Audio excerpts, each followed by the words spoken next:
Alright, I got it.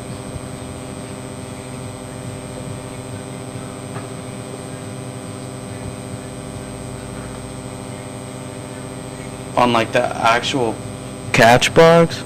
Echo, echo. Oh, it's working. Hello? Hold on. Test, test.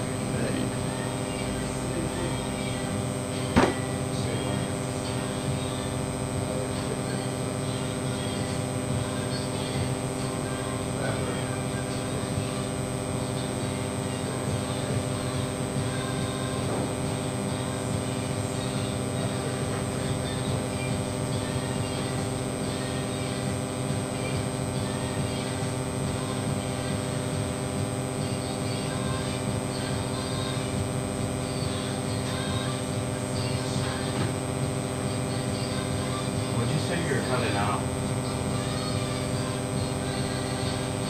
You're cutting out. Say that again.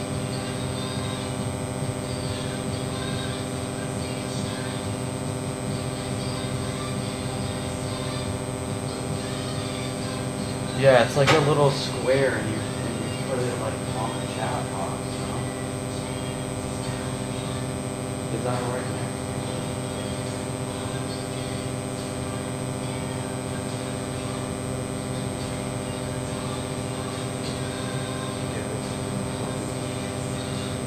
Which one? Do you want to say transmit or want to?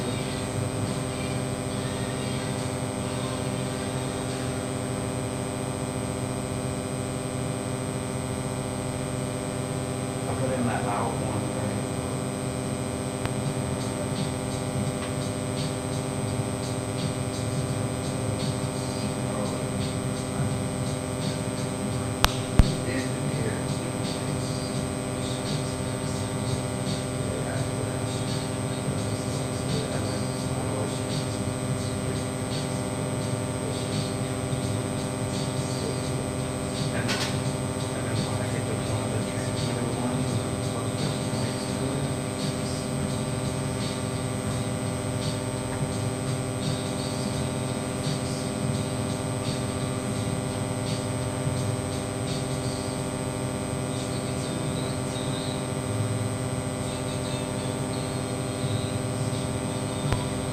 Test, test.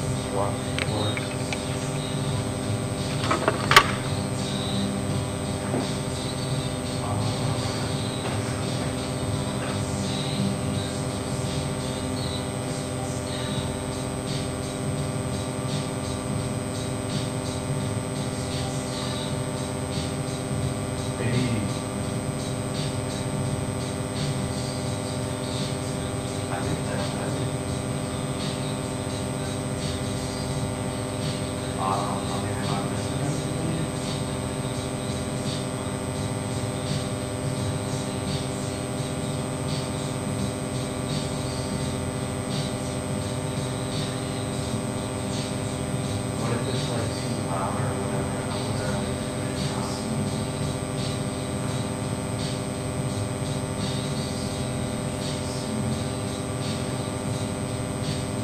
Right.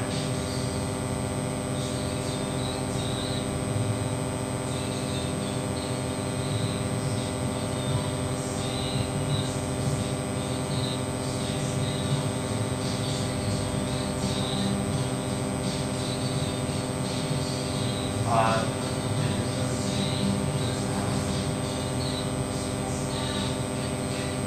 yeah, this output is but when I'm looking to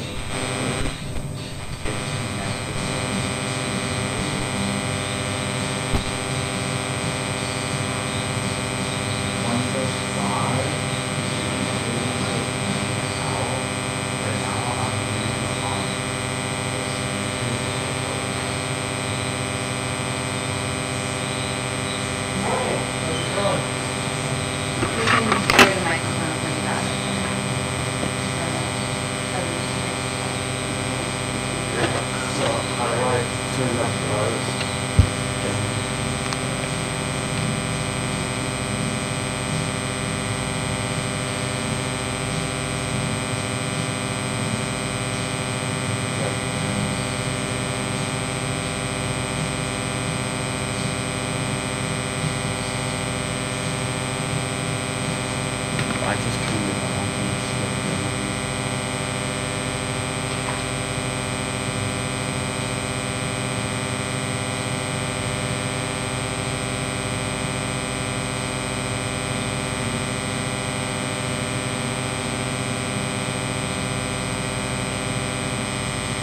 Test, test, test.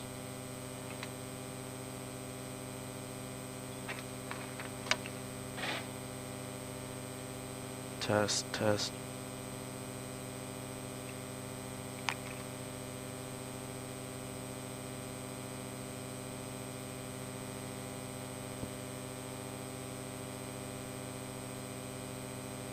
Test, test, test, test.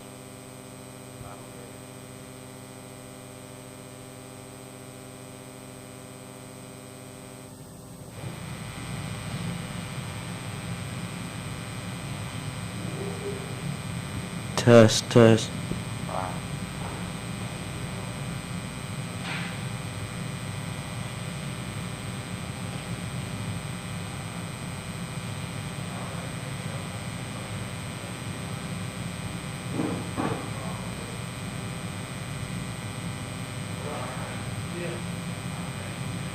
How have you been? What you been up to?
Not these ones.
Yeah, if you want to put it back a little bit, that's cool. Thank you so much. That's sorry, I meant so I have a friend who's also a realtor, and he just sold his house in Texas instead. They had a VA loan. And I don't know. Yeah. But they didn't qualify for VA loan. They weren't vested, so they couldn't pay this loan. The only problem is they're not paying. So that's why I was like, whoa, you're talking. And the only difference was is they assumed it, but it was the VA benefit amount. So like they took over like 630,000, right, or whatever it was. And that was so he bought his house in Texas. He used the other 600,000 and left to buy that house. Yeah. But if they default, they're going to treasury because that's what it is. All of it. I didn't know that was dad or if that's right.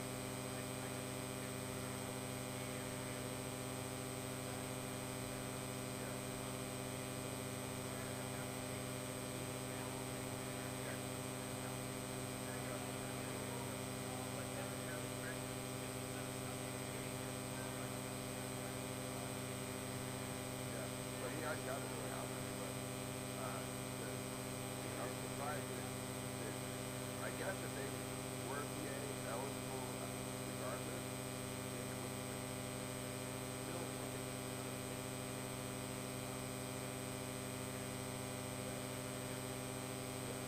that's what I wanted to tell you.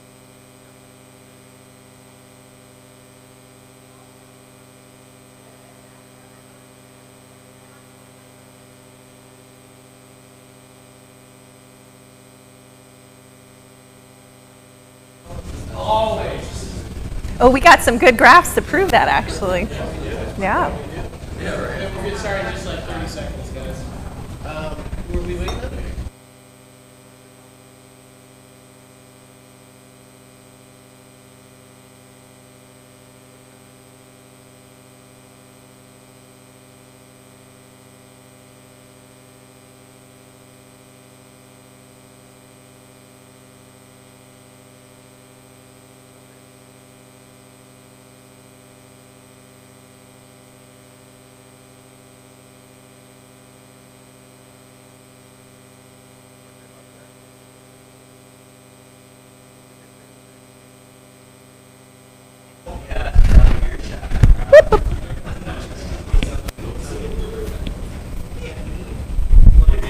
Yes. Good morning. Started? It's a little after 10. Good morning, everybody. All right, welcome to today's stakeholders meeting. I am very grateful to have everybody here today. Not many offices are still doing this. Our agents are on vacation right now, so I give a lot of props to you guys and everybody at home for showing up and taking your business seriously, no matter what time or day of the year it is. I want to introduce Girk. Girk, stand up for a minute. Woo, a reunion. Everybody give this guy. It's a reunion. Just FYI, Girk's been with us for about 3 years, but he's taken a little hiatus in Japan and overseas, so he's back. He's back in action, so I just want to make sure everybody saw who he was. Jen, why don't you come in and sit down? Hi, Eli. How you guys doing? Love putting people on Front Street. So we're going to do a deep dive into market conditions. I still think a lot of people, buyers, sellers, and agents, aren't really sure where the market's going or what's going on. And there's a lot of just scary headlines, and then sometimes there's some good headlines. So we're going to try to bring clarity to your business and how to educate your consumers, right, Val? Yes, I love it. Do you? I love Tell me how much you talking love it. stats and all that good stuff. Same. Yeah. We got new branding starting. Here's our brand new branding for our PowerPoint today. I know you're all impressed and blowing your mind, so thank you very much, Rita. I love you. Okay. All right, let's get it started, guys. Right, we're going to start out with some shout outs, and I first want to shout out Miss Julie because she came in And she said, I'm going to tackle this business, and immediately started doing some open houses. She had a very successful one a couple weeks ago and actually got 2 clients from that and is already submitting offers. So she's getting some good practice with negotiating, submitting the offers, all that good stuff. So great job, Miss Julie. Real quick, hey, Julie, stand up. I just want to go through what you did. So you were super nervous, and you wanted to do open houses to get some business. And what property did you pick? Well, I did a 731 James Rowell. Which is a It's REO. It's REO. REO bank-owned property that we have listed for about $750 grand. Yes. And And I actually I have 2 that are interested in that property. One of them, I already put the offer in yesterday, and then the other one is going through the approval process with Matt right now. And then I had another open house at Crema Court, and got 2, a mom and daughter duo who already came in. They have their pre-approval already, and we're going to go shopping this week for homes. so 4 clients? 4 clients, 2 out of 2 open houses. Yeah. That's a great job. Let's give her a big round. And just FYI, on that REO, we just did like a $60,000 price reduction, so I'm sure your offers and your clients will be pretty happy. Pay attention to those price reductions and get out there and do those open houses. Hustle is the name of the game. Yeah, and I just want to mention to that point, sometimes you're going to have an open house with only one person walks in or no one walks in, and then you're going to have the open house where you're going to get a lead and submit offers. So it just takes one, but the story there is consistency, right? It's all about the mindset. Amen to that, sister. You're going to turn into like Medusa just got you with her arrow and you turn to stone? Yeah, you see that? I did. Make it negative now. No, the point of that is open houses are a place for you to showcase your skills, not the house. We're not there to showcase the house, we're there to showcase you as an agent, and you'll never meet those people if you're not there in front of them. And until you have high quality, influential conversations face to face. And it doesn't cost much to do it, right? No, in a funny story, there's thousands of dead centipedes at that property. I can't get the bank to clean them out, but you still sold it. Good job. Yeah, there's centipedes everywhere. I don't see centipedes in Vegas very often. Do you guys? No? It's weird, right? You gotta let it sit for a while. Yeah, and then they cook up those centipedes. All right, we're not eating them. All right, let's keep rolling.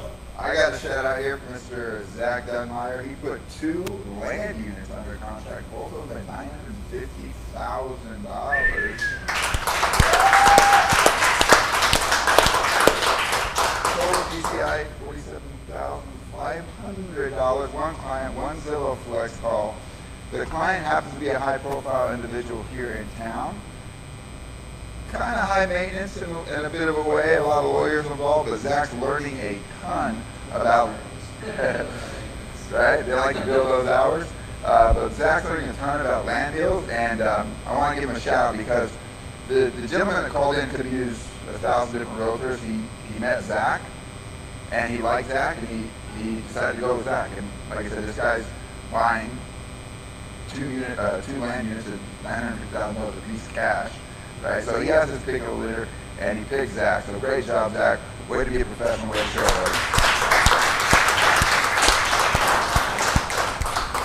That's great.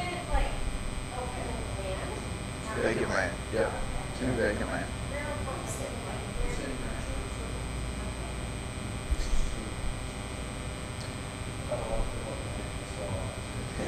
Yeah, working with attorneys are tough. Land is tough, but you can work through it with your title escrow officer. That Annie's the way to do it. There's a lot behind the scenes she can check for you. So good job there.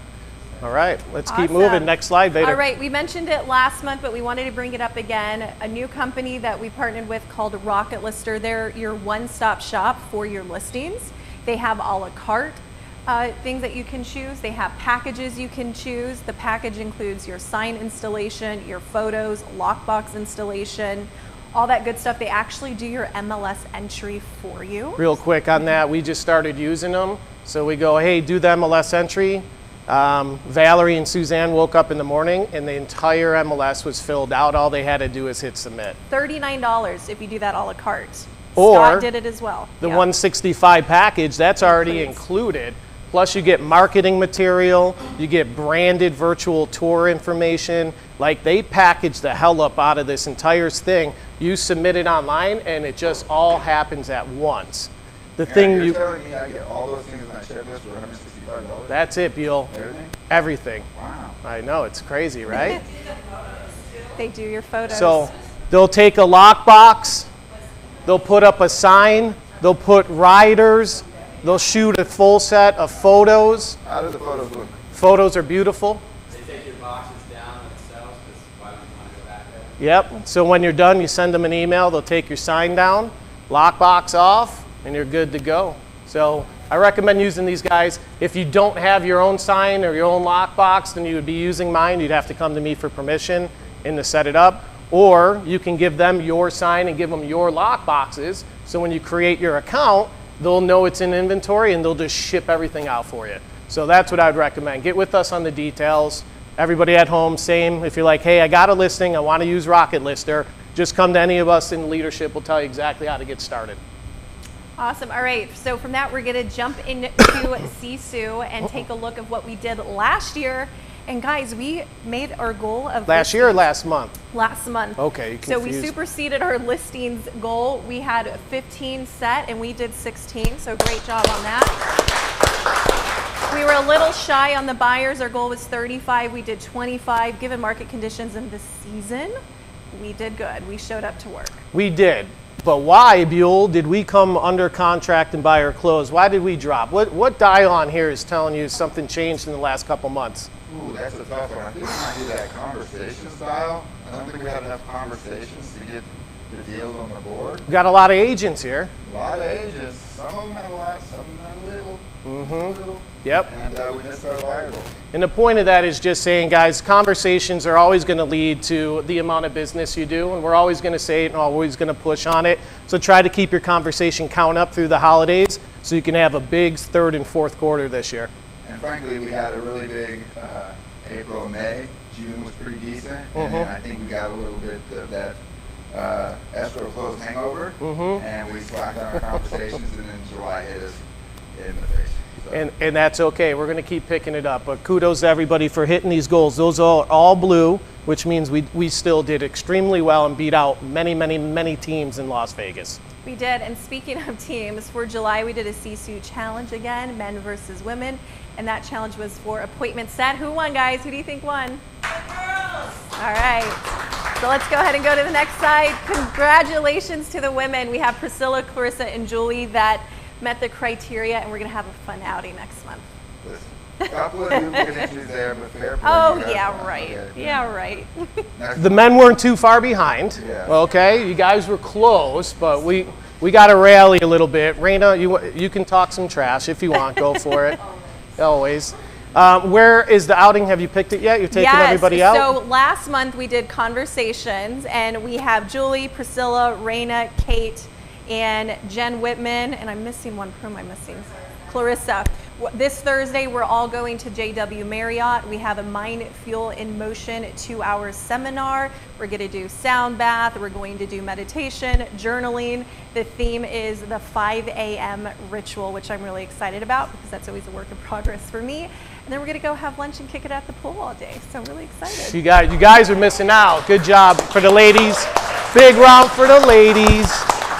And for August, our Sisu challenge, again, women versus men, is going to be the appointment met. So start tracking. Get it, Clarissa? Get it. So as you can see, we're going through our Sisu dials from conversations, then we went to appointment set, now we're doing appointments met.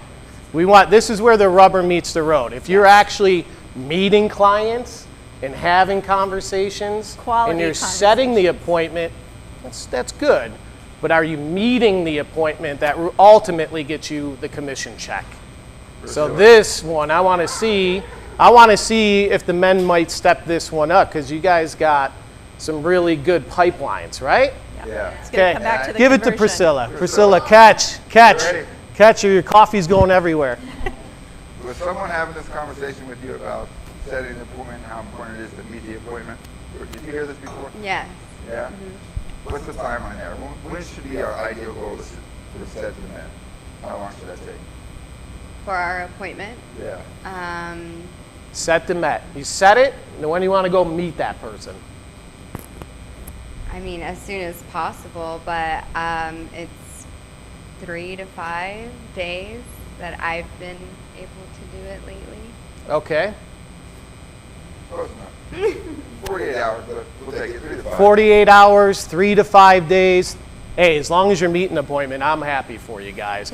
But as soon as you set that appointment, you got to go gangster on getting in front of that buyer and seller as soon as possible. And the reason for that is we don't want them to change their mind, start ghosting you, another realtor kind of swoop in, right? We want to get in front of them as soon as possible. Ever drive to a listing appointment and somebody else calls you and said, hey, Aaron, don't go to that appointment. I've already signed the contract. Because the other agent was just a tad bit more persistent. That happens. So keep it in mind. I got one of those on someone's doorstep once. Oh, sorry, we just signed. Yeah. Well, Didn't you even told me stand to a be here at 3 p.m., sir. Yeah. Well, yeah, I was talking to somebody else and they got out here, right? Yeah, that one gets you really good in the belly. Yeah, that'll hurt. All right, we just have a couple of updates here in the office. One, all of our templates in Element are now updated. So we have our new branding and logo. So go in there, see which templates you're missing, save them to your arsenal, have them ready to go. And I think a lot of people forget the templates, there's 75 of them. Open houses, postcards, listing information, buyer Presentations. consultations. Everything you guys need is in there. It's in Canva and you can edit it. So all those templates are beautiful and set up and you should be good to go now. Yep. Awesome. And if you see us leadership meeting in the rooms for hours upon hours, it's because we're brainstorming to make our future bright, to bring us more money. All of us involved, so you're going to see us meeting quite a bit. Yeah, and we've been spending time at my house and off-site, like Mondays and Fridays. We're working, and we're working weekends. We're trying to improve some of the strategies over here. We're trying to improve our production, and we're also coming up with like a 5-year game plan that incorporates all of our agents in the scale in their own business, possibly being mentors, possibly running your own teams. So there's a lot being put into it, and we feel good about the direction of the company. All of you are in mind when we do this. We cannot do it without you, so we're knocking it out daily, trying to get it done. It's still going to take a few months to roll everything out, but that's the time it takes, and we're always going to strive to be better. Awesome. Okay, with that being said, who's ready for some national market updates? My favorite part. All right, we got some enlightening data for you. So we're going to start with the 48-year average monthly price improvement. Now keep in mind, this does not include this year or last year. Those were little unicorn years, right? So it's not included. But over the last 48 years, here's the appreciation we have seen in prices for a house, right? So it goes back to, is it good to buy a house? Yes, because you're going to get equity no matter what. So you can see the seasonality through this chart in a year's time, right? We have a nice peak for springtime, then it starts to taper off. This happens every year, right? This is a 48-year average. When it starts to taper off, what do the headlines say? Crash, depreciation. But what we have to remember, it's just not going up as high, right? So it's starting to slow down, but there's still appreciation. So it's not depreciation. Right. And you can't let a negative headline for just a few months of depreciation say that buying a house right now is not a good time. In buying a house, you're not supposed to make $100,000 within 3 to 4 months. That's crazy. Those are unicorn years, we call those. But when you're talking to a buyer and they're debating on purchasing, this is wealth. You are building wealth, and any property you buy over 48 years has always gained equity no matter what. Yeah, all right, so next slide. All right, so this was 2022. So here's what happened. The yellow is 2022, the black is that 48-year average. You can see the beginning of last year, we superseded that by such a high level. Not sustainable, part of that unicorn year, what was going on in the country, right? There's no way that could have stabilized throughout the rest of the year. So guess what happened towards the end of the year? A correction, right? So we saw that correction. So if we jump to the next slide, you can see what that correction caused is consumer confidence in home prices, right? Because that's when all the headlines started coming out. Doom and gloom, we're gonna have another recession, there's gonna be another housing crash. So then we are dealing with 30% of Americans feeling, uh-oh, it's not a good time to buy, right? So that's when us agents were playing from behind, trying to educate them on what was actually going on. So I want to go to the next slide, because that's going to put it into perspective. All right, so here you have 2022, and then this is the start of 2023. So you can see those unicorn years, you can see the correction, but what started happening again? It started to go back up to a normal appreciation level. So equity, this is home equity basically, and it's on the rise right now this year. And these headlines and the depreciation we saw was a temporary blip on the map, temporary. And that was all due to interest rates and the talk about inflation. And all those shitty headlines pop up, all these consumers go onto the fence, and then they sit and wait month over month over month, deciding what we should do. But there's still people buying and selling no matter what, going through that process, and already beginning in these few months now that we've saw in 2023, that appreciation's going right back up. Mm-hmm. And we're gonna give you a little idea where we think that market's gonna go in the future here too. Yep, and again, these levels are going back to pre-unicorn years, right?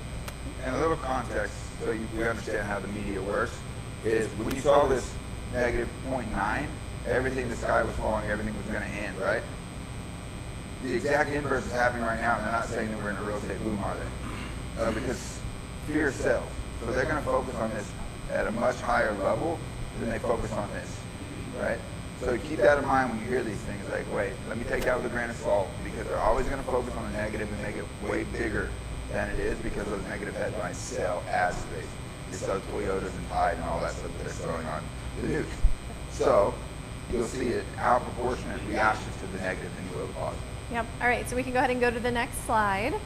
All right, I love this slide, guys. This is a great one to educate your clients with. So here we can see that black line is that 42-year average, right? So appreciation was sitting on an average at 4.92. We're starting from 1980 all the way from this last year. Look where we were going last year, right? There's that small little correction. We're superseding, for the most part, that average, right? We can go to the next slide.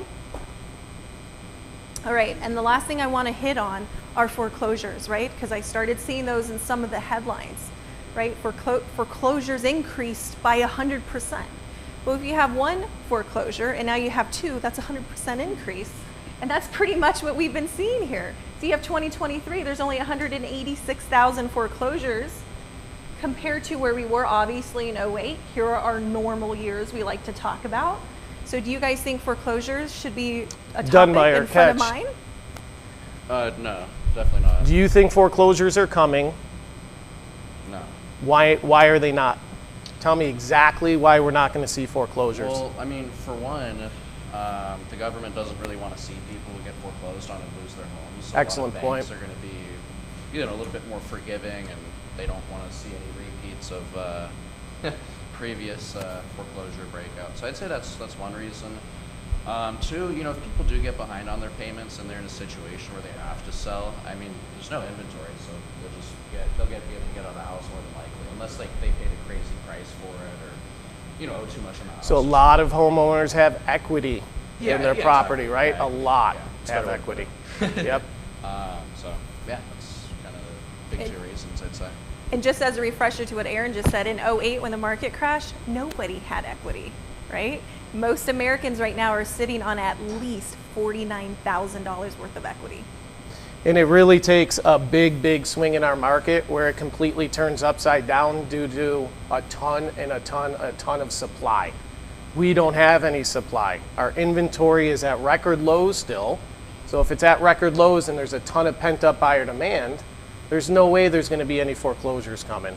There's like 15 foreclosures on the market and maybe like 15 short sales.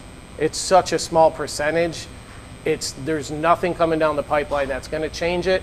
So the doom and gloom buyers or sellers you're talking to need to be educated with those slides on what's really up. Yeah, and we bring this information so we're not playing behind like we were the last year and a half because everything happened so quickly, right? You want to start educating your clients right now. That should be everyone's value proposition, is being an educator. All right, take it away with the local. So we're going to look at the local insight, and I want to get very clear on what was happening. We did see that peak through the interest rates on total month supply increase, the 5-month supply. Corley, why are you shaking your head? What are you looking at? Okay, you don't know. I think it's because you saw the inventory decrease, right? Okay. The good news, and what a lot of these economists are saying right now, is that this decrease, well, that was inevitable once we started buying with low inventory. But what they're looking at right now is all of these graphs are showing that the market is stable and the market is normal. And they're saying for the rest of this year and next year, all the chief economists are saying we're going to be in a stable market, and what you see right now is what you're going to get for a long time. Long time being 18 to 24 months. This is the way it's going to be. I challenge that concept. I think that concept only plays true if interest rates do not go below 5%. If you keep the interest rate environment at 5, 5.5, 6, and 7, month over month over month, you will keep a big group of people on the sidelines because they can't afford a home, and you'll keep a big group of people on the sidelines because they're waiting for interest rates to get below 5%. So, if all remains the same in the mortgage world and interest rates stay at that rate, this is our new norm. So get used to this, and then more construction is going to continue going on, so new construction is absolutely a thing. Is it good to buy new construction? It can be, but you really got to dissect what your goal is with your buyer. Next slide. So we were watching our total new listings coming to market. We had a nice big trend, and now we're just evening out at about 750 units per week. That's still extremely low. We want 1,500. We're only getting half of it right now, but like every graph we're going to see today, it's just basically stable. That's what they wanted to see with inflation come down. That's what they wanted to see when interest rates rose. Next slide.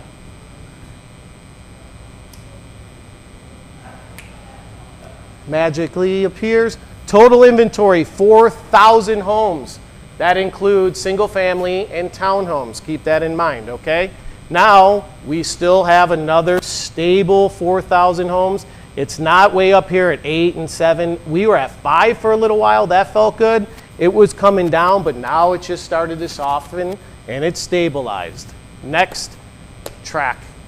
Sold under contract. Ton of buyer demand out there. We're still putting 685 properties in the sold category, but we're seeing 882 go under contract. So RENA, if we were just looking at like 800 properties going on the market, but now we got 882 going under contract, what do you think is going to happen to that inventory? It's gonna go low. It's going to go lower. Yes, sir. But now we're in a stable market. How much lower do you think that inventory is going to go month over month right now? The way that everything's being sold, the inventory is going to either continue to go low or just remain at where it's at. Remain just about where it's at, because you're going to see a little bit of you're going to see a couple weeks of gaining in inventory. You're going to see a couple weeks of losing, gaining, losing, gaining, losing. But it's so minimal. 4,000 homes to 5,000 homes does nothing to our market conditions at all. But we're still in a low inventory market. Next slide. Total price reductions at the peak was 2,000. We're not seeing a lot of price reductions right now. The lowest we saw was 200. We're at 500 roughly, right? 499. So the price reductions are still out there because there are a few people who are overpricing their houses, right? That still exists, right? You guys go on any listings and somebody asks to price it a little bit higher? Ethan had a great call. Somebody wanted to list their home for $495. It was only worth $395. That still happens. And then properties that like just are not in good condition are sitting longer, and people have to make price reductions just to get it sold. So what's weird about the market is you can have a unit at $375, which is the prime price for an entry buyer. It could sit if it's in bad condition. But if you have a property for $425 or $450 in the right area and it looks good, you're going to have 15 offers on that property, right? So you got to know your pockets, your zip codes, your buyer demand around the vicinity. Not everything has a ton of offers on it, but some do. So the conversation with the listing agent is the most important process once you're writing offers. Next slide, please. Under 275, we got 13 units on the market. Stephanie, you're jumping back into the market. If you got a buyer for 275, good luck. We wish you the best, okay? From 275 to 500, we have 1,238 homes on the market. Guys, that's really low, and it's starting to dip a little bit more. So that 275 to 500 is always going to be a high level of demand. The 500 to 1 million, that's tapering off and stabilizing. A lot of people in this price range are on the fence, and it's due to those interest rates. 1,355 units on the market right now. Next slide. So 1 million plus didn't take too much of a bell curve here. It just dropped and it stayed stable the entire time. 569 units is about average, and even before that interest rate issue, we were having just about the same inventory with a little dip here. So not a turbulent market in the 1 million plus. So my question to all of you, for being an agent here in Vegas, if they say we're going to stabilize, we're in a stable market. This is a normal market, even though inventory is really low. This is our new norm. And there's 40% of the consumers are on the fence. This is just the way the market's going to be for the next 2 years. I disagree 100%. One, because we live in Las Vegas and the demand here is just getting incredible, right? Some people are saying we're going to compare it to California, San Francisco areas with our values. The economists don't want to say everything's going to start going back up again because they don't want to put those fears and those headlines out because it just scares Americans into not buying homes. I think when I forecast, every time you see those interest rates tick down, I think you're going to see more and more people jump in the market to buy. And I think the next 6 months, 12 months, 24 months, I think are going to be one of the heaviest buying and selling years that we've seen with the most appreciation. If those rates come down, then I think it's like game over, multiple offers, 30% increase in values, people buying, people selling, people moving, people flipping. All of that's going to come back to us. Because the last year, year and a half, you know, on our CSU coaching calls, they say production went down 40% across the country. It's went down 40%, if not more, in Las Vegas. But there's still 3,000 homes being sold. So imagine if 3,000 homes are being sold right now, interest rates come down, and all these buyers come off the fence. Our production's going to increase 40, 50, 60%, meaning everybody in this room is going to be doing more transactions than what they thought. But you got to weather this storm first. So that's where the hustle and the conversations and really generating business, because if you ain't got clients, you shouldn't be in real estate. Or if you don't have clients, you better go get them to stay in real estate, right? So I think that watching the interest rates get from 5.5 and anything below that is really going to open the floodgates. And then these economists are going to be like, we have no control over the housing market. It is going to do what it's going to do, almost like what happened in the pandemic. It'll feel a lot like that. So that's my crystal ball to all. Woo, that was good stuff. Thank you. All right, speaking of, we're going to have Gabe and Matt come up and talk about some interest rates. So Movement Mortgage, our awesome loan officers are coming up. If you guys have questions, please reach out to them. We're going to do a little bit of interest rate environment with Gabe Garcia. Yes, sir. He crushed it at the karaoke, by the way. He did. Yes, he did. I wish I had more drinks. I wish I had more drinks in my system. I would have sounded better. For the people that weren't there, he took his shirt off and started doing some Magic Mike stuff, okay? So if you need to hire him for your parties, He's available. Do it again. Absolutely correct. Yes. And then do it again. Matthew's going to talk about working with a couple of our agents and some of the wins. So why don't we start off with interest rate environment? And feel free to challenge and contradict me. Tell me I'm wrong. I feel that way. What's going on now? What do you see for just the remainder of this year? Well, I will say first and foremost, you were 100% correct. I will strongly disagree as far as saying that the market's gonna, or the rates are gonna come back down within a 2-year period. Well, it just depends on the market itself. Like, we can't speak for the markets. All we can speak for is the Vegas market. Well, the Vegas market, it's growing. The demand is coming. When there's high demand and low inventory, that's when prices go right back up. So I forecast and actually agree with Aaron as far as we're going to start to see an uptick with prices coming, we're going to see an uptick with buyers hitting the market. And when the buyers start to flood the market, that's obviously mean that they're starting to feel more comfortable or starting to accept the reality that this is a normal stabilization market they're in right now. And that's what I'm starting to see right now, that buyers accept reality that, hey, rates are going to be in the 6s and possibly in the low 7s. So why not hop in it right now? Because I'm going to start to build that equity and build that wealth, like Aaron had mentioned. And then when the rates do start to come back down, then refinance. And then guess what? Now have more wealth. So that's something that we have to educate and talk to our buyers about, is just creating that wealth and give them that educational, talk with them and to motivate them and give them that confidence and that reassurance why they should buy it now instead of being on the fence and waiting. Like, do you really love spending 100% interest, or versus creating wealth for yourself and investing now, therefore in the future it'll pay off. So having little conversations like that, I think will just boost some confidence in your buyers and why they should buy right now. And let me cut you off for a second. Yeah. So if I'm a buyer right now, I can go get this house for $400K with a 6.5 interest rate. Or I can wait 6 or 8 months, and that same house is going to be $450,000, potentially. And I may not get it because I could get beat out by a cash buyer or a conventional loan or somebody waiving the appraisal. So if I gotta buy or I wanna buy and I'm on the fence, that's all you gotta tell somebody. It's like this house, the way we track the numbers at our office, the way we pay attention to the metrics in the inventory, I can assure you, this house is gonna be out of your price range by the time you wanna buy it. And what can we do? If we bought a house now with a high interest rate and we saw the interest rates come down, it's stupid. You refinance it. It's so easy to refi a house.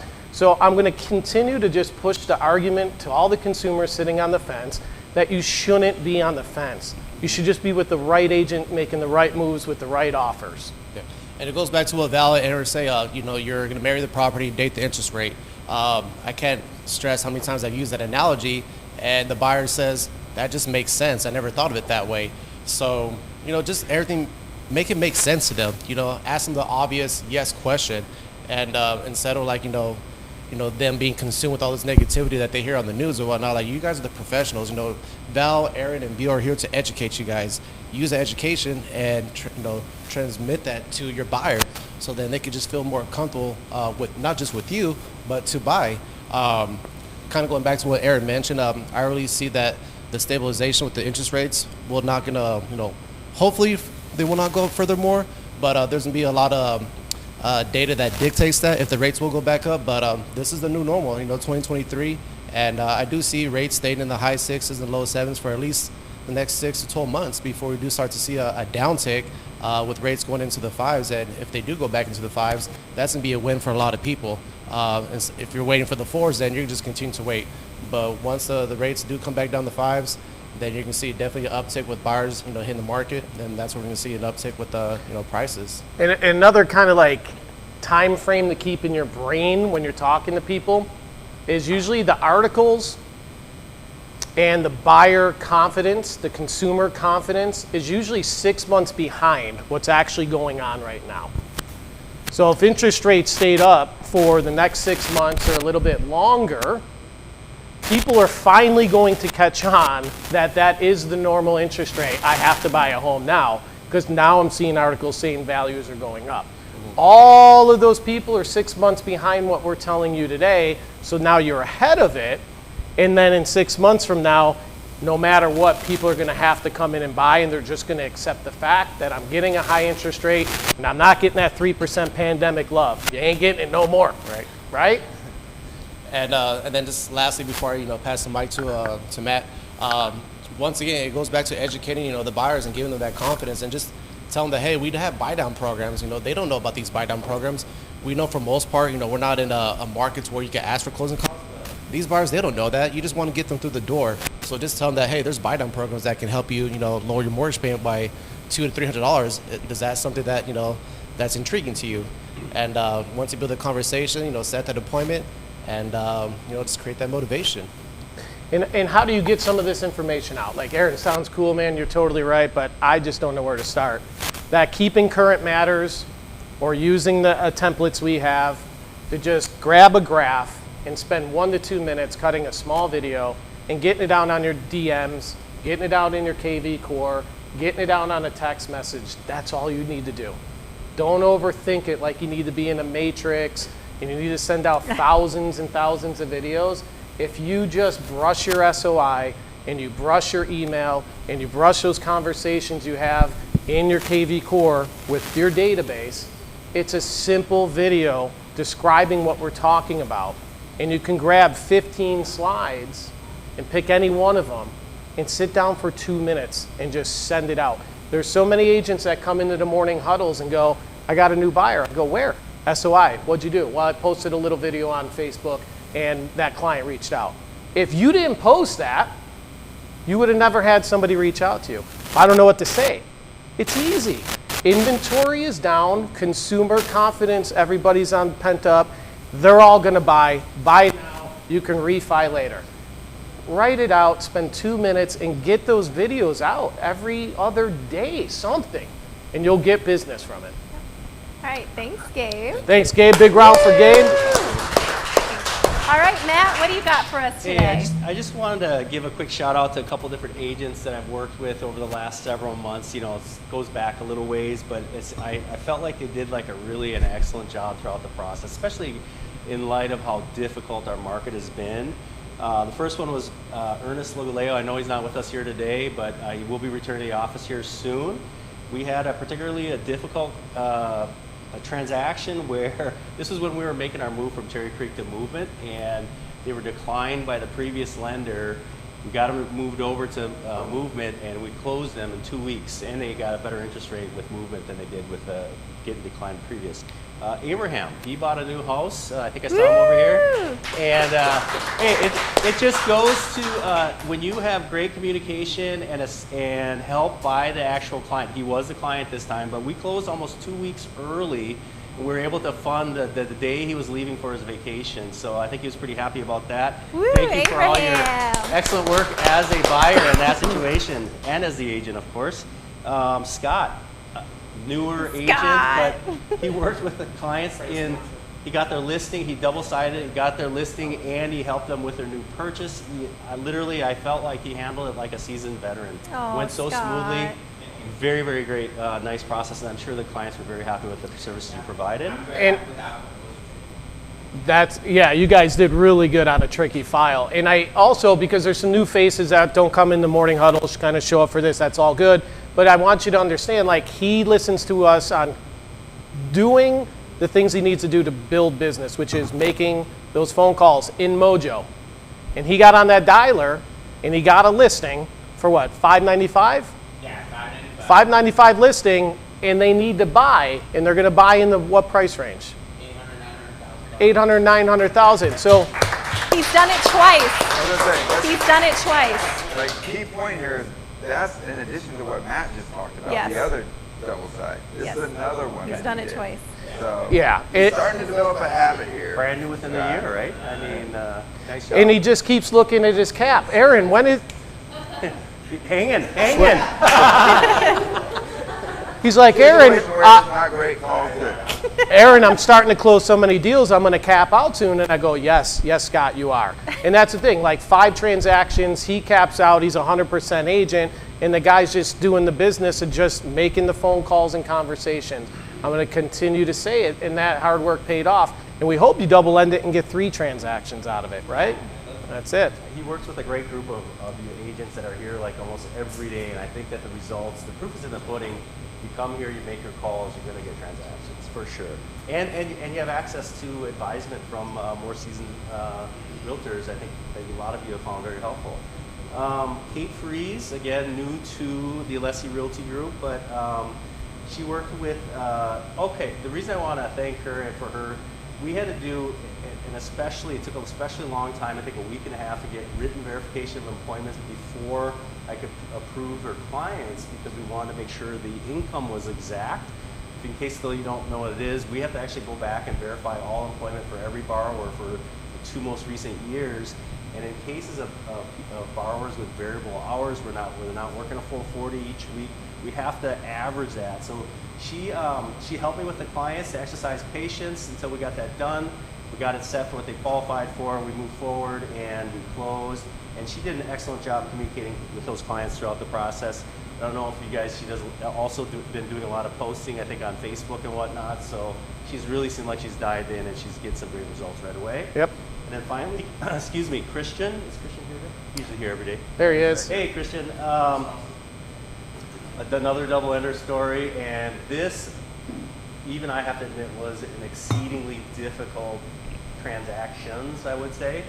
It seemed like we had a client that wanted to fight with us more than they wanted to work with us, but he was very diplomatic. We got it to the finish line. We were able to close, and so I just wanted to. Oh, and he executed 2 RPAs within 5 days. They canceled one, got him into another contract in 5 days later. Good hustle, Christian. Yeah, great job. Thank you. So, I want to just thank all you guys for continuing to work with us here at Movement Mortgage. We sincerely value the business and our relationships, and whatever we can do to help you, let us know. Thank you for having us. Thank you, very gentlemen. much. Appreciate it. All right, and our Jennifer Whitman is teaching Mortgage 101 after this at 11:30, so join her in the training area over here. She does a great job of just doing Q&A and going over a nice presentation. So if you have any lending related questions, please join Jen today. We're going to move things along very quickly now. So Miss Annie, come on up. Annie from Landmark Title is going to go over how to properly write out a trust name on an agreement. Hey everyone, I'm Annie from Landmark Meadows. Is this on? Can you hear me? It is. Okay. I just wanted to go over, because I get calls, not just from you guys, but from other agents as well, on how to properly fill out a contract if your seller is in a trust. So I've included examples of the correct ways and then incorrect ways, just so you can visually see. So these are all like separate pictures. So right here is the name of the trust, Sandra L. Stacy Revocable Trust. You're going to have her sign her name as Sandra L. Stacy. The actual correct way is to also do trustee after it, or you could do comma TTE to show that she's a trustee. But this is also acceptable just to show she is the trustee of the revocable trust. So as the buyer's printed name, it's the full name of the trust. Correct. Would that be the same if it was an LLC? Correct. Okay, so the full name of the trust and LLC goes there, but then you only need the person's name, who is the authorized signer on the LLC or the trust documents, to go on that section. Correct. And or you can add TTE or trustee after it. Yes. All acceptable. Yes. Okay. Another example, the Bettinelli Family Trust is the printed name on the contract. Ken Bettinelli is the trustee and the signer, so he's the one on the DocuSign signing. Here's a somewhat example. I just wanted to show that they put comma trustee, showing that she's the trustee. Ignore that part, because that's incorrect. That would be incorrect then, right? Yeah. So Brenda So they Black. put Brenda Black. That's not the trust name. That's her individual name. But I just wanted you guys to see how it shows as trustee. Down here again, Cheryl Jean Ewig Separate Property Trust is the seller's printed name on the contract. And then Morgan Baldwin is the signer of the trust. You can go to the next slide. And is that for buyers and sellers? Yes. This is an incorrect example. So this one, the trust name is like the Noblock Family Trust. They just put the individual names as printed name, and then they sign on title. It's the trust name, not the individual name. So technically that's incorrect. And then this one as well, Shapiro Trust. and then they signed as Trust Shapiro. It's supposed to be his name. Who are these agents? Yeah, these aren't from our office, are they? And then those are just examples. She didn't say no. And then same thing here. Some of you new guys need some training. Yes.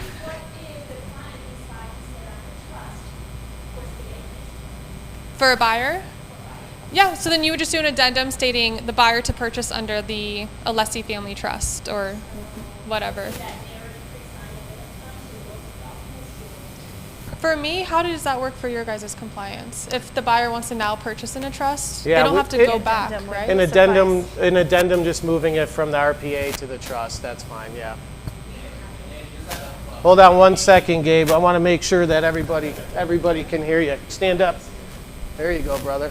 And to my understanding, there's also a fee for a trust review fee. What, $150, $200? No, Oh no, okay. no. That's why you use me. No, I'm just kidding. Yeah, exactly. Yeah. Pass it over to Corley. Wait, Jen. Courtney. See, now we know other people's names. Do you require like trust paperwork? Yes, so that'll be on my next slide. So we always require, if it's a buyer or a seller, whether it's an entity, LLC, incorporation, or a trust, we always have to have that trust paperwork. Reason is we need to make sure the person signing for the trust can actually sign for the trust. It could be really tricky if there's 3 siblings and one sibling's trying to screw over the other siblings and sell this house. That could be a huge fat lawsuit. So we always want to make sure the people signing for the trust can actually sell this house. Yeah, because the trust documents can get a little crazy. I mean, they're like 35 pages, and then there's like 3 people as trustees, but only one of them could be the signer for that trust. So you got to be very careful when you're talking to a seller who wants to list their home and they only want you to deal with that person, but there's multiple parties. That's when your spidey senses have to go off. Like, I don't know who the signer is, and I need to be talking to the signer and getting an ID eventually throughout your communication to make sure you're not getting swindled. Never mind. Never mind. All right, Scott, you had a question? Yeah, I got a question. So if there's 2 trustees, is it just the same exact thing, but for the 2 names, it's going to be the trust name and then the 2 different trustees sign? Yes, correct. Okay, perfect. Good question. I think Jen had a.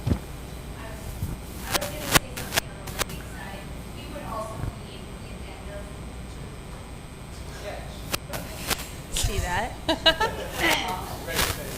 We would also need the addendum stating the new trust, what the trust is, and also all the trust paperwork as well, because we have to review it on our end too.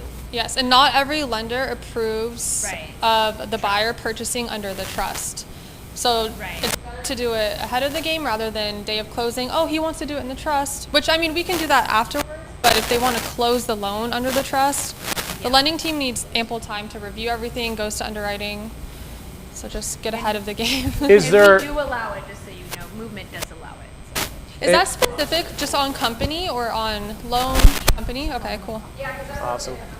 We'll spend 10 minutes. I think like a lot of the big banks are very strict on that. And is there a fee after close of escrow to put a buyer into a trust or a seller into a trust? If it's a property that we previously closed on, I can do it as an accommodation. I can't speak for other title companies. A lot of old school escrow officers will charge for that. There is a recording fee of $45.75.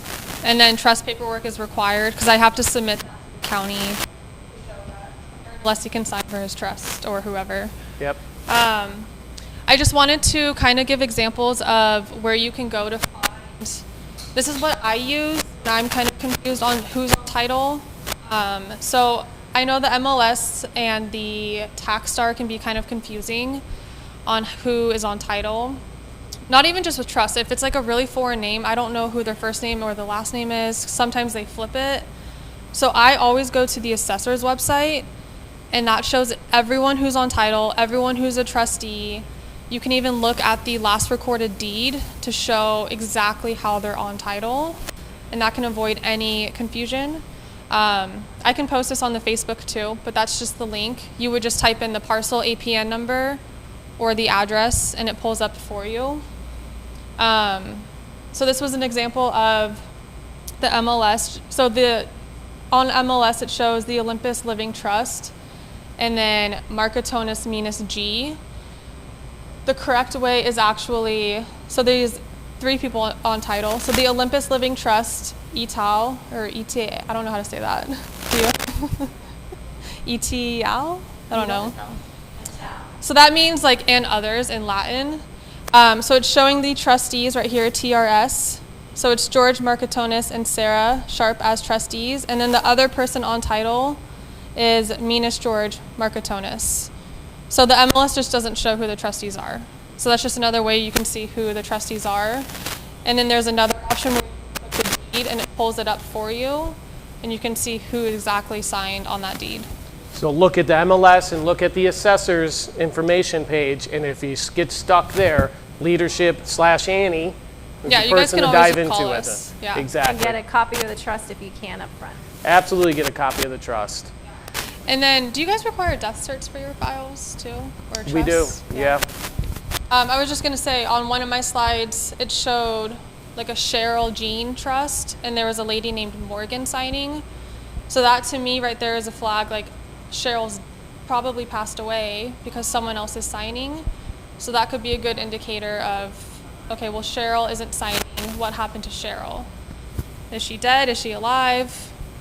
And then we Right require here. a death certificate. So Morgan Baldwin is signing for the Cheryl Jean Trust. If Cheryl was alive, that would be a red flag to me. Well, why isn't Cheryl signing? Does she have dementia? Does she have, you know, you just have to ask other questions at that point. Copy Awesome. that. Well, very informative. Thank you, Annie. You guys have any questions?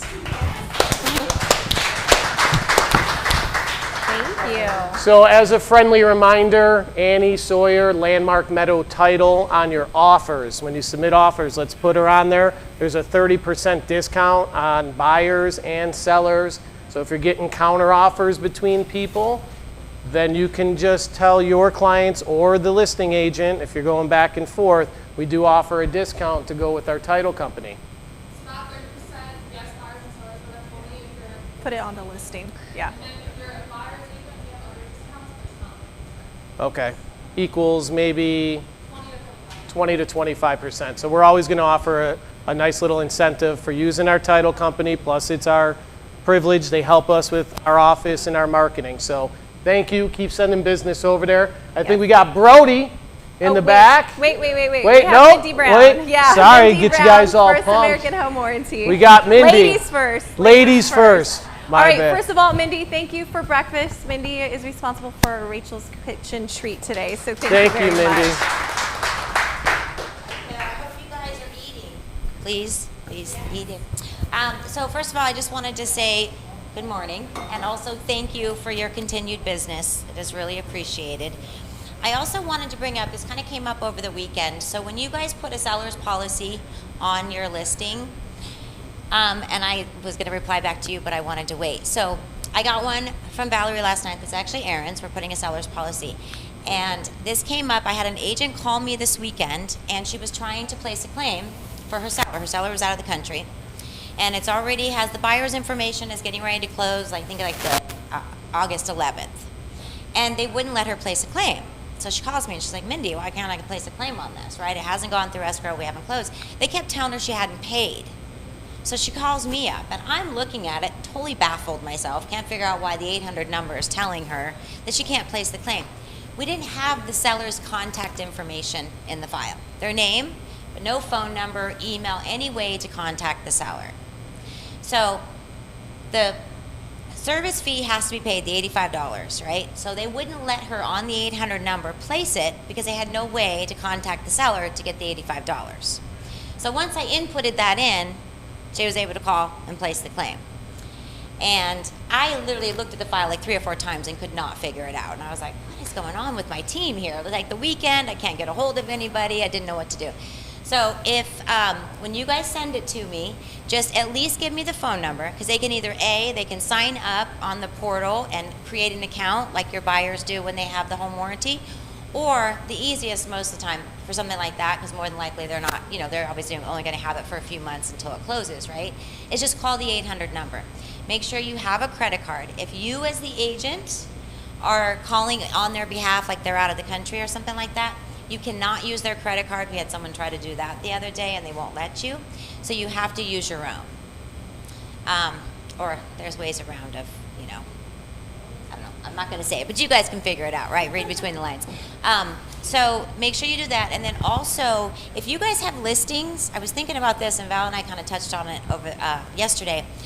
If you guys have listings and you're putting the seller's policy on it, or even if you're not putting the seller's policy on it for First American, share it with me, because I want to share your guys' listings when you put out there, you know, newly listed and all this stuff, because it's just more demographics. It's getting out. And I started thinking, you know, I don't know if most of you know, I'm from California, and I've been in the industry, real estate industry, for over 20 years. So I have a lot of California realtors as friends on my Facebook and on my feeds. And as we know, a lot of Californians like to buy here in Vegas, you know, the second home or investment property or something like that.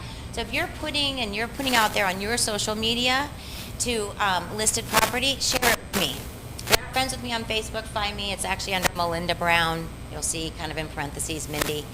And then I will share it with my people. And it just gets it out there more for more demographics and more people to see your listing. Okay? Is that a way to email it over to you? What? Or tag her. Email it over to you? Yeah, email it over to me or share it with me if you're already friends with me, whatever's easiest for you. And then I will share it on my social media. Well, thank you for your support and your sponsorship on all the outings and stuff. It's been really fun, so thanks so much. And thank you guys for everything. You know my number, you know how to reach me. Always here for you. Thanks, Mindy. All right, Brody and Gray, come on up. We're going to put you at the head of the presentation next time. Give you all a break from standing so much. We'll put you at the beginning next time. That's all right. We stand all day long. You're not crawling around in attics right now, so it's okay, you know? Yeah, it's pretty nice in here, and it's kind of hot outside. We had such this cool kind of extended winter. I told myself that I'm going to try not to complain once the heat got here. Yeah. Now here we are rolling into the dog days of August. It's getting a little hard to do, right? Yeah. So I know that my air conditioning in my own house has gone out twice in the last 30 days. How many of you have had maybe some clients, or you yourselves, or someone you know who have had climate control issues in a home recently? Yeah, it's kind of happening right now. So we thought it'd be a good time to talk a little bit about the air conditioning in a home. Brody will tell you about some of the things that we look for in the course of an inspection. Yeah, so real quick, when we go in, we're checking the compressor, we're checking the furnace, so we're looking at the condition of the equipment visually. And then we check the split on the HVAC air conditioning, which is where we check the temperature coming into the return air and coming out all the supplies. We usually like to see that between 15 and 20 degrees. Now when the air conditioning isn't working, we see that, you know, split, it's not in the right numbers. It's pretty common right now. So we thought one good note we'd bring up that maybe you guys want to take into consideration is for you guys that are out there hustling, getting your listings. Oftentimes, you know, not all homeowners do it, but one of the things that mostly gets serviced, and they have a guy constantly doing it, is their HVAC equipment. For you guys getting your listings, you got it signed, maybe bring up later down the road, see if you can find any records for any service work they've had done. It always looks good presenting that to a buyer if you've got any records saying, hey, we just had this service just in the past couple of months. So things like that can kind of help things move forward. Other than that, you know, there's a multitude of problems that can come across with HVAC, but when there's a problem that arises, or if we have it written as not operable, sometimes it can be a simple fix. With our own air conditioning, it was just a capacitor that blew. So that's where a tech will be able to come in and tell you it's not as dire as you think. It may not have to be the entire compressor needs to be replaced.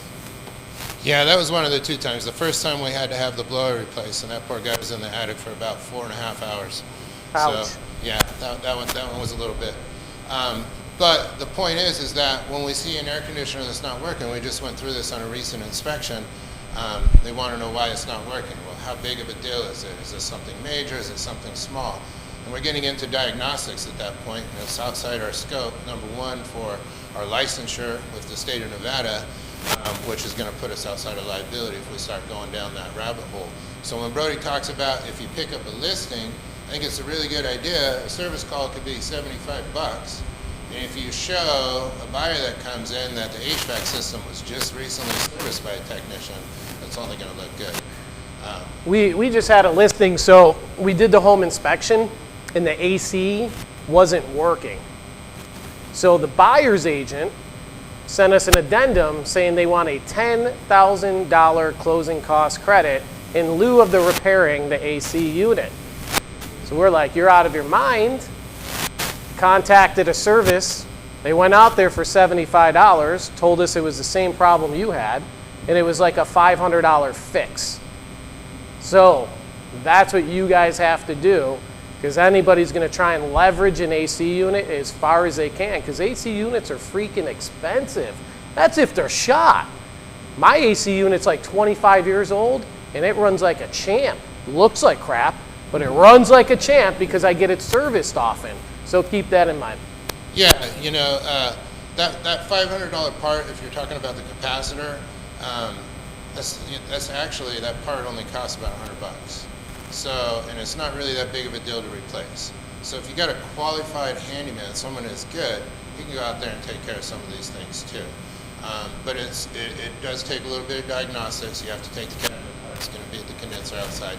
So sometimes it's always nice to show that it was an actual HVAC contractor when it pertains to a real estate transaction on that. So what can you do to make sure that your unit is running good, and really what is an inspection? Well, an inspection is a snapshot in time, right? So we'll show up and we'll record, is the HVAC system working or is it not? But that's only at that time when we're there. And there's been times where we left. We just did one recently. This house had like 4 or 5 air conditioner units. One of them stopped working, but all of them were working when we did the inspection. So the buyer was a little frustrated, was coming at the realtor's on the phone with me. Well, let's pull up the report and see what's going on, where clearly we show that they were all working at the time of the inspection. If you talk to your home warranty company, no, I haven't. Calls up the home warranty company. The home warranty's company, well, this was pre-existing, you just bought the house. Calls me back, well, send them the report because clearly the report establishes that it was not pre-existing. And then now the home warranty company is doing the repair and covering it for it, and everyone's happy. I don't know, Mindy, does your warranty company do a maintenance package as an option? Yeah. $25 added to any package. They get 2 times a year. Uh-huh. Season, so it's spring and fall. Mm-hmm. Clearly, you will go out during summer because you're way too busy with HVAC issues. And so there's dates, and it's in our flyer. Cool. Or in our brochure, Yeah. to add $25. I think it's a great idea. Not only do they take advantage of the same company that's doing the warranty, it's just kind of nice. Everything's in one package. Other contractors will offer a maintenance package similar to that, where you pay like a monthly membership. They come out every so often. It's seasonal and do maintenance on it. But the reason I like going through your warranty company is because in the past, not yours I'm sure, but other warranty companies, I've heard stories where they came out and they denied the claim because they said, look, part of the deal is you're supposed to keep up with the maintenance here, and we see indications that that hasn't been done, so they deny the claim. Now, some of those indications could be different, but in one instance I heard it was dust at the air handler in the attic space, which is not a clean space out here in the desert. So even if they went up there and cleaned the dust out of it, it's going to get dusty again. But if they're the ones who are doing the maintenance on the unit, how easy is it for them to say now that you haven't been keeping up with the maintenance on the unit? So I think it's a good idea. So.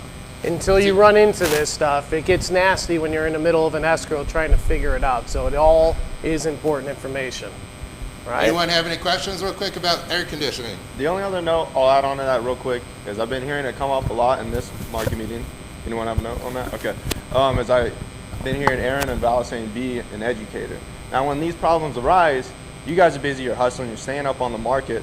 If you can't be an educator, it's not like you guys know everything about HVAC, or if you're reviewing a report, there's something you're unsure of, or something comes up on title you're unsure of, home warranty, we're always here for you. That's why we've got this partnership. So when you can't be an educator, be a facilitator, we're here for you. F&A. Thanks, Brody. Thank you, Brody. Thank you, guys. Thank you. Thanks, gents. All All right. their information for home inspection is on Element with everything else you need in your life. Yes, and we have 3 new agents to welcome to the team. We have Jaime, we have Heather, and we have Rex Kempel. So welcome to the team. Heather and Jaime are with us today. And Rex is actually getting ready for his wedding and honeymoon, so we're probably not going to see him in the office for a few more weeks. But welcome to the team, everyone. All right, quick Zillow review for Colton. I worked with Colton to sell my house. He was just amazing. I was very happy with the way my sell went. I thought the price I received was fair market value, and Colton was always there when I was at my most stressed, and I really appreciated his calm demeanor. Very professional, made the whole process so much easier. 5 stars for sure. So good job, Colton. And I appreciate all of you guys that earned a review, that responded to your review on Zillow. We have 1,000 reviews on Zillow now as a team, and every one of them are responded to. Woo. There ain't a team out there that did that, so thank you. Yes. You guys earned it. Awesome. All right, mortgage today. We have Daily Dose in person tomorrow along with boot camp. Call night tomorrow at 4 p.m. Please come join Buell, get some lead sheets, and have some fun with it. Men. Daily Dose on Thursday and CSU coaching on Friday. And that takes us to our July awards. And how are we on time? Over. Okay, no problem at all. We're going to zip through this month's awards or last month's awards. You guys ready to go? Let's do it. All right, Highest cool beans. Number of conversations. Our first place winner is Miss Clarissa with 168. We have Raina at 166 and our Zach at 153. Good job, guys. Not far off. Appointments met, and our winner goes to Christy Carruthers. Will you leave us for a bit? That's appointment met, then he goes. 14, that's amazing. Highest number of closed units goes to our very own Kate Alessi. Kate Alessi. Take a picture of that, Kate. Yeah, everyone's favorite Alessi. Our top selling agent, I'm so excited for this, Jen. Eli with 1.850. And our top listing agent goes to, gosh, we haven't seen him in the office in so long, but Mr. Jason Vaught. Jason Vaught. In at 1.3. He's at UCLA, USC, where's he at? USC, took a little break, went to get his college degree. Around DJing campus. and still closing deals, and he's like 23. Congratulations to him. Is he really? Wow. Never would have thought that. Never would have thought that, but cool. All right. Our Rookie of the Month goes to our very own Scott Elton. Congratulations. He has been killing it. We talked about it earlier, but for him to represent the seller and then help them buy a house twice is amazing. His consistency has been a beautiful thing to watch. He's here all the time, jumping on the mojo, jumping on the pond, making those calls, and it's paid off. So congratulations, Scott. Good job, brother. All right, and our Cultural Icon Award, we wanted to give it to our behind-the-scenes champ, Suzanne Chipman.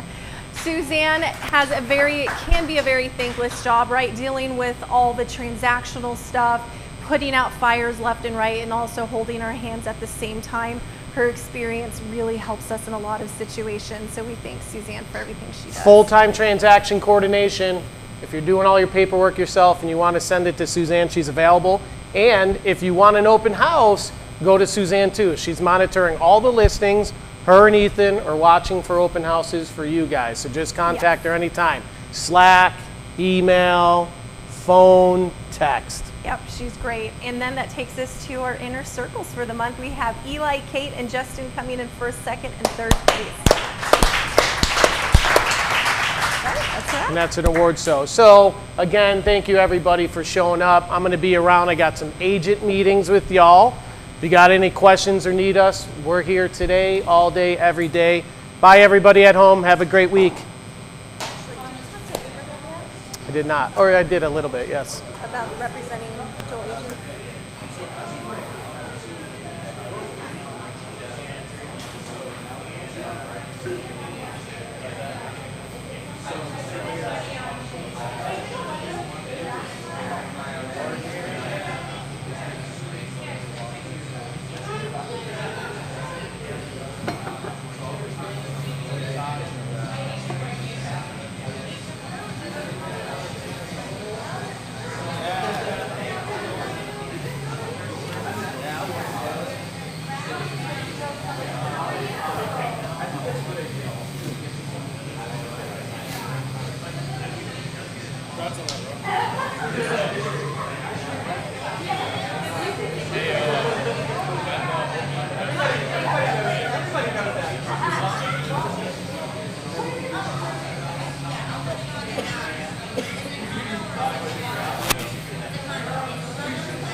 Thank you, Aaron. We'll see you tomorrow.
coverage on for my clients. I'm like, but I don't want them to be like, you know, oh,